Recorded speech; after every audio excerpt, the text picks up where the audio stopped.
이 방송을 청취하는 모든 분들에게 하나님의 은혜와 축복이 함께하기를 예수님의 이름으로 축원합니다. 신구약 성경에 보면은 하나님께서 주시는 큰 지상명령 두 가지가 소개되는데, 창세기 1장에 보면 생육하고 번성하며 땅에 충만하며 땅을 정복하라는 온 인류에게 준 문화명령이 있고, 두 번째는 마태복음 28장 마지막 절에 우리 기독교인들에게 특별히 너희는 가서 제자를 삼아 아버지와 아들과 성령의 이름으로 세례를 주라, 이렇게 명령한 선교 명령이 있습니다. 선교는 받는 나라와 그리고 선교를 하는 나라 개인, 그 모든 환경에 하나님께서 큰 축복을, 번영을 주시는 것을 우리는 확신하고 있습니다. 세계 선교의 역사를 보면 18세기 영국이 세계 선교를 주도함으로 말미암아 하나님의 축복을 받아 대영 제국을 이루고, 19세기 20세기 세계 선교를 미국이 주도함으로 하나님의 큰 축복을 받아 지금까지 세계에서 가장 으뜸가는 나라로 군림하고 있음을 압니다. 과연 21세기 세계 선교는 누가 과연 감당해야 하는가?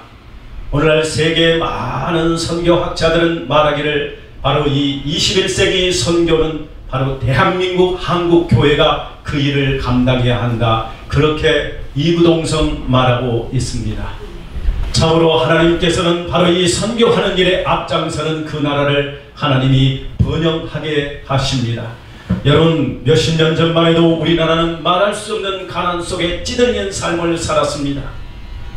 그러나 여러분, 많은 국가에서 미국을 비롯한 나라에서 선교사들을 보내주었고, 이 선교사들이 우리 대한민국에 들어와 교회를 세우고 그리고 의료기관을 세우고 학교를 세움으로 말미암아 우리 기독교와 우리 기독교의 문화가 확산되어지고, 지금은 현재 정말 전국 방방곡곡에 교회들이 서 있음으로 말미암아, 그리고 과거에는 받는 나라에서 선교를 받고 온전을 받는 나라에서 이제는 선교를 하는 나라로 이렇게 하나님 앞에 번영의 복을 받게 된 이 모든 것이 다 하나님 앞에 정말 교회가 서 있고, 그리고 그 교회를 중심으로 해서 세계 선교에 앞장서고 있다 확신하고 있습니다. 여러분, 이 선교는 무엇보다도 기독교와 기독교 문화를 확산시키는 가장 중요한 역할을 하고 있습니다. 영국의 역사가 아놀드 토인빌은 말하기를 이 세상의 역사 속에 28개의 문명이 탄생했는데 그 중에 18개는 이미 죽었고 9개는 시들어가고 있고 오직 1개만이 남아있다 했는데, 그 1개는 유대인의 문화라 그렇게 말했습니다. 그렇다면 저는 여기에서 한 가지 덧붙이고 싶습니다. 왜 하나님께서 아브라함을 불러서 유대민족을 세우시고 그 민족의 문화를 확산시키고 있으신가? 그 목적이 과연 무엇인가, 이 말입니다. 여기에 대해서 저는 이렇게 분명히 말씀을 드리고 싶습니다.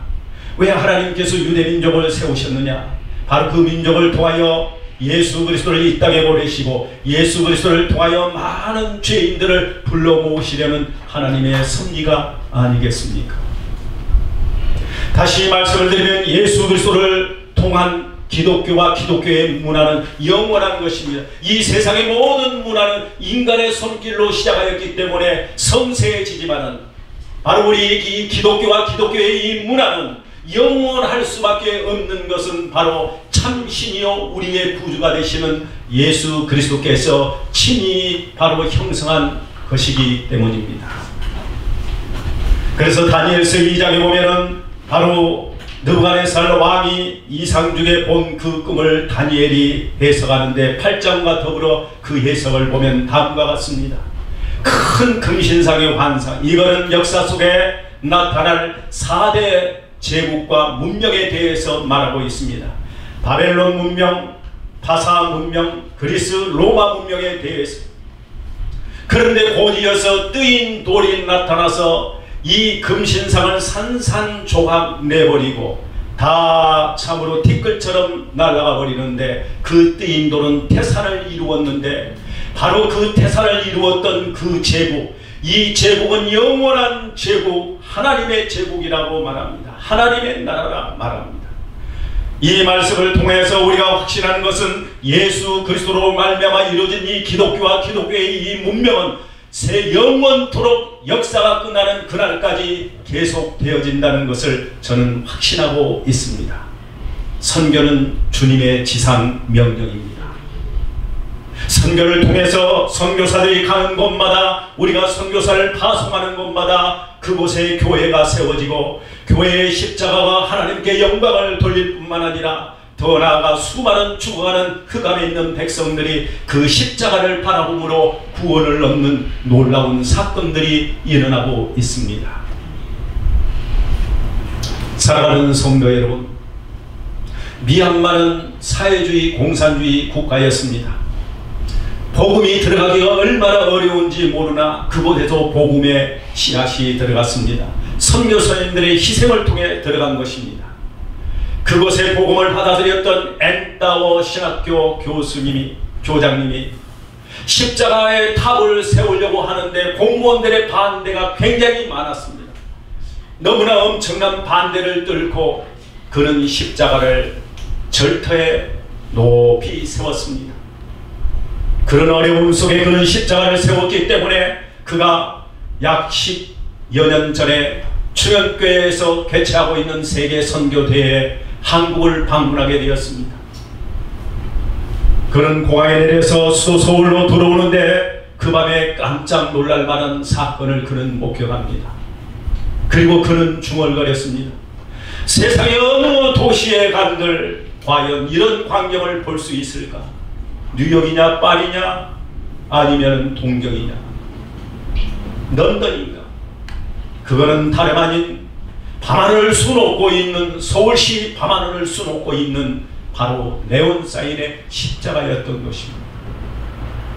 사랑하는 성도 여러분, 임마누엘 칸트는 말하기를 세상에 우주의 아름다운 곳 두 가지가 있는데 그 하나는 대우주 속에 빛나는 하늘의 별빛과 그리고 소우주인 내 마음에 빛나는 도덕성이라 말하였습니다. 나는 여러분들에게 선포합니다. 하나님의 위대한 관심이 있는 곳은 그 어떤 높은 빌딩도 아닌 바로 십자가 하나님의 교회에 하나님의 지대한 관심이 있음을 알고 있습니다. 제가 언젠가 시골 마을을 지나가고 있었습니다. 마을 어디에 십자가가 높이 서 있는 그 마을을 지나갈 때 저의 느낌은 이 마을에 비전이 있고 생동감이 있고 여기에 하나님의 은혜가 있구나. 그 마을을 지나서 또한 십자가가 서 있지 않는 마을을 지나가고 있었습니다. 왠지 모르게 어두움이 그 마을을 감싸고 있었음을 느꼈습니다. 십자가는 하나님의 영광을 드러내고 있습니다. 이 방송을 통하여 복음이 선포되는 것마다 하나님의 영광을 드러내고 바로 이 선교와 선교를 후원하는 분과 그리고 선교사로서 직접 나아가서 하는 모든 분들, 이 모든 분들에게 주님의 은총과 축복이 함께하기를 예수님의 이름으로 축원합니다. 왜냐하면 바로 이 선교는 주님의 지상 명령이기 때문에 그곳에 하나님의 영광이 드러나고 하나님의 축복과 번영이 임하는 것을 확신합니다. 감사합니다. 할렐루야.